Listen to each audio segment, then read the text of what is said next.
Welcome back to another edition of Husker Huddle here on the Husker Sports Network. I'm your host, Jeremiah Searles. Today we are joined by one of a good friend of mine, actually a locker mate of mine my senior year, who joined the football team. He was a transfer in, ended up making some huge kicks for us our senior year in 2013. We're joined by Pat Smith. Pat, how are you, buddy? Jay, I'm doing great, and thanks for having me on. And it's funny you start talking about being my locker mate. I consider myself lucky. It took me under the wing a little bit, got me introduced to all the boys, and so I'm forever grateful for that for you. I lucked out, getting to sit next to you. I appreciate that. I remember when I came into locker room and I was like, Pat Smith, I don't even know who that is. I was like, I've been here for 4 years, going into my fifth year. I was like, I've never heard of a Pat Smith. And then walks in, and I was like, oh, awesome, dude, new kicker. And we needed a kicker at that point, big time. And you came in and you made some huge kicks, man. I mean, I look back at that year, and that year was it was pretty crazy. I mean, we had injuries all over the board. We had games we should have won that we didn't. But like one of the games, I'm sure one of the ones that sticks out to you was actually just on TV the other night, was that Penn State game. Where you knocked the game winner through after a false start and backed us up 5 more yards. And I mean, as you reflect back on that season, Pat, what were some of the things that really made this place special for you? And really, let's reflect all the way back before you even got here. Why did you want to come to Nebraska?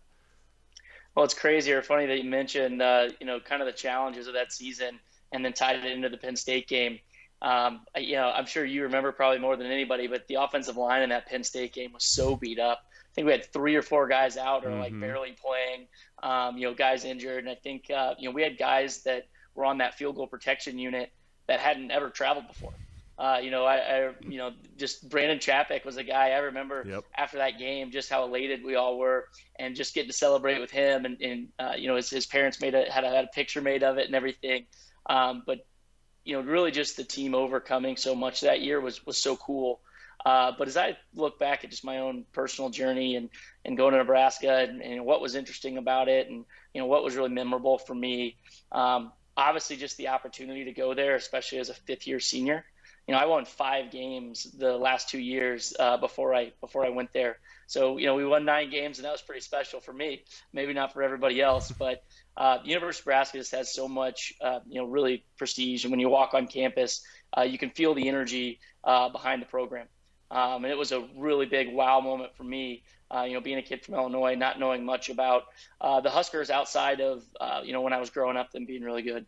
And so for me, though, the most memorable part of all of it is back to the locker room. It was back to all the guys that I was fortunate enough to be able to meet, lifelong friendships that I've been able to make, and one of them right here. So That's awesome, man. I mean, one thing that we do here on Husker Huddle every week is we talk a little bit about not just what the football life brought, but what after football. I mean, football ends at one point in time for every single one of us. It's one of the reasons I'm sitting here in the booth and not getting ready to play a game on Sunday. And I mean, it ended for you as you continued through. Like, what have you been doing since you left Nebraska in your professional life and personal life now? yeah, so I think anybody who's ever played, they kind of go through those next couple of years of figuring out, okay, what does life after football look like? You're so singularly focused for so long.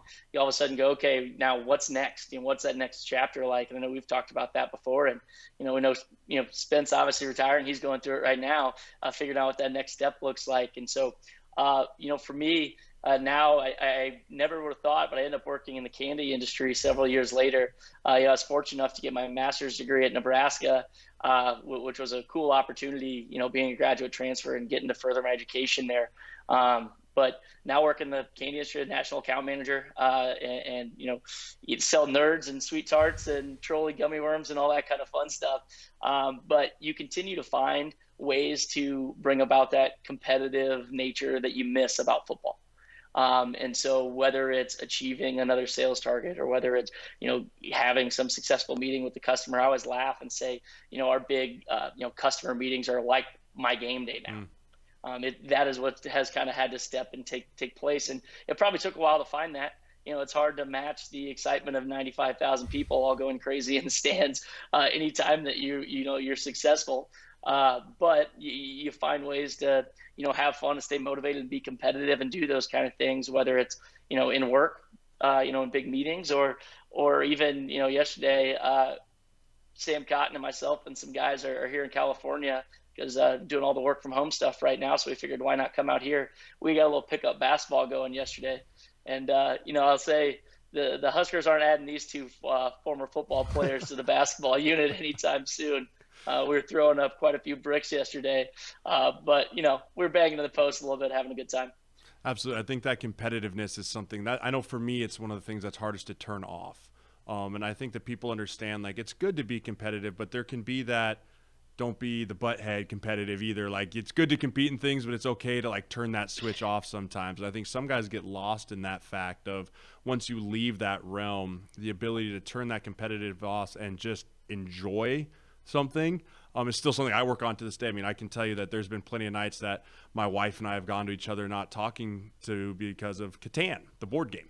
And so it's just one of those things that's hard to turn off. So it's good to hear you're finding that balance and you're continuing to work through that.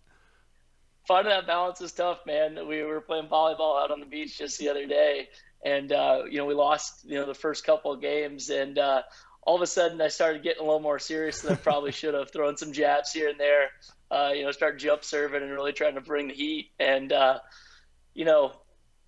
we still got the win when it was all said and done. So part of that competitiveness is always going to be there. Absolutely. Well, Pat, you have a unique perspective on the Husker program because you did come in, you played for a year, and then you were able to actually flip gears and go into the coaching side a little bit. And you were here with some really, under the Pelini era, you got to deal with some really good kickers that were here and Sam Foltz, and you got Drew. And for me, I want to ask, I haven't got a chance to have a coach on the segment yet, but during these times, I think a lot of people focus on, okay, the players are going through a really rough spot trying to figure out COVID and all that. But flip it on the other side, as a coach, what would you as a coach have to kind of do and think about to adapt to these type of times? And how hard is it for this coaching staff to really try and adapt to all this is going on? Yeah, I really think about, a coaching staff, they're so process oriented. And so they get in their routine. And I think so many football players and coaches specifically are a little bit superstitious. And so they've got their week-to-week routine. Okay, they're doing exactly this at exactly this time, and they have to have game plan ready on this time. And now you introduce all this uncertainty, all these new protocols, and it really forces everybody to get used to a new normal, which has got to be really tough on a staff. And coaching was never going to be my long-term deal. But while I was still in graduate school, I had a great opportunity to, stay on scholarship and help out some of the special teams and the kickers. And I always kind of laugh and say, my main job was to be a wall between Bo and Drew Brown, who at the time was a freshman kicker. And so he's 18 years old and he's already got plenty of pressure on him. He didn't need the heat getting put on him from anybody on the coaching staff. So I was the buffer zone there, taking any heat anytime a kick got missed. But fortunately for the 1 year I was there coaching and helping out the special teams, you had guys like Sam Foltz and Drew Brown who really led by example in that group. And so for me, it was, hey, let's get in the film room. If I can be an ear for you and I can help you out in any way possible, try to be a mentor in that way. But again, those are two guys that, didn't really need too much guidance and help that year.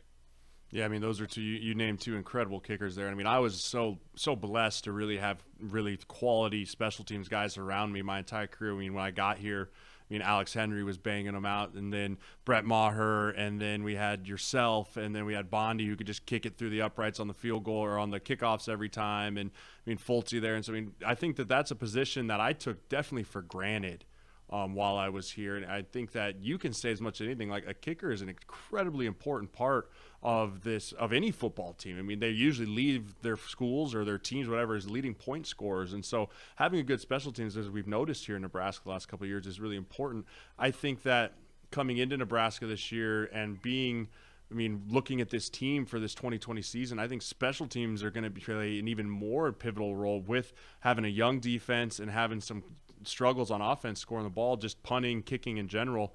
If you watch, how much emphasis would you watch this year, watching those special teams for the Huskers? Yeah, I think it's obviously got to be a huge focus here early on for the coaching staff to figure out who their guys are going to be and then stick with them and let them get some momentum, let them get some rhythm about them so they can get some experience under their feet and gain some confidence. I think you hit the nail on the head that it probably was taken a little bit for granted at times how special some of those groups were of specialists over that, call it 10-year run. I was fortunate to have a really small part in that. But between Fultz and Brett and Alex, I mean, you're talking multiple NFL guys there who played for multiple years. Well, obviously Sam didn't, but we all know he could have. The biggest, absolutely. I was really pleased to see, the Ravens and John Harbaugh give him a shout out on draft day. Pulled through Jamie Cole and the group of guys that we all kicked with. But the biggest thing for me and the way I viewed special teams is you don't want to hurt your team, and you need to help them maintain momentum and confidence on the sideline. And so if the offense goes 12 plays and I come jogging on the field and I'm looking at you and I can see you're almost half bent over and you're breathing heavy because you just went through a long drive, you got to get points on the board, because otherwise the sideline gets a little deflated if we go, a 5-8 minute drive and don't get any points. And so the biggest thing I always thought was, hey, unless it's a critical situation kick, this is about keeping guys confident, keeping the offense moving, and keeping them happy. And then obviously on the flip side, when you're punting the ball, you don't want to put your defense in a bad position. And so if you can pin them down deep in the goal line, close to the goal line, the defense has a lot of swagger when they're coming on the field, knowing that, hey, now we've got them backed up.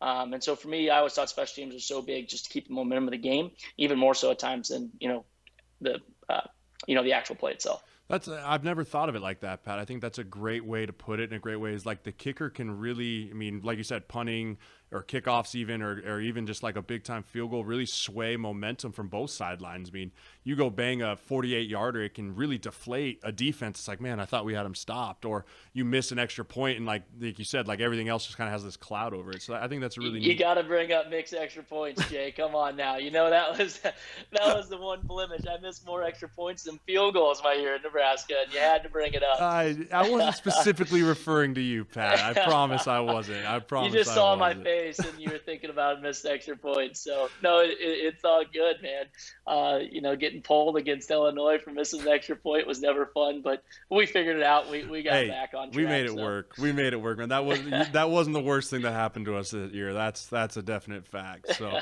before we let you go here, Patty, I know everyone here in Nebraska is so excited for Husker football to get up and rolling again. I know you follow it from afar. You watch the games. You're not as involved as you used to be, but what are you kind of expecting from this 8-game season? I mean, this 8-game grinder, especially the first 4 weeks for this Husker program this year. Yeah, it's going to come fast and furious for the Huskers, and that really excited to see, what this next year in the Scott Frost program looks like. Obviously at this point he's got his guys in. They're starting to get more comfortable with the system. They're starting to build some of the depth, especially along the offensive line again, which is great to see. But it's going to be a tough start. I've been a part of programs before where you lose a couple out of the gate, and these are definitely some big games that, the Vegas odds right now are not in their favor for most of the first few games. And so really the game that I've, got kind of circled on the calendar is the Iowa game. And so there's a big difference where, if you lose, a few of those early games, or if things go the way Vegas says and they're, 2-3 really headed into that game, there's a huge difference between being at 500 and still fighting and being at 2-4 and feeling like the whole season's got away from you. So obviously the big games early are going to be so much fun to watch. I hope they can really challenge hard in those games and pull some of them out. But for me, hey, really 500 or above, I think is a great accomplishment just based off the cards they've been dealt this year. But again, I'll always pull for them and I'll always be hoping for more. I'll definitely be hoping that they can, upset Ohio State in week 1 and then really ride out the season. If there's a season for it to happen, it's this year. Just because everybody's thrown off their game a little bit. Everybody's been dealing with this in different ways. And so to start this late in the year, they might be able to surprise some people. Absolutely. I think you're absolutely right. I'm excited for the season to start. Pat, I thank you so much for joining me here on Husker Huddle here on the Husker Sports Network. We'll make sure to keep up with you. We'll get back in touch with you here as everything goes on, and keep slinging that candy. Absolutely, man. Well, hey, best of luck with the show and everything going forward. I know you're going to continue to crush it. So, absolutely. Sounds good. We'll see you guys here next week on Husker Huddle.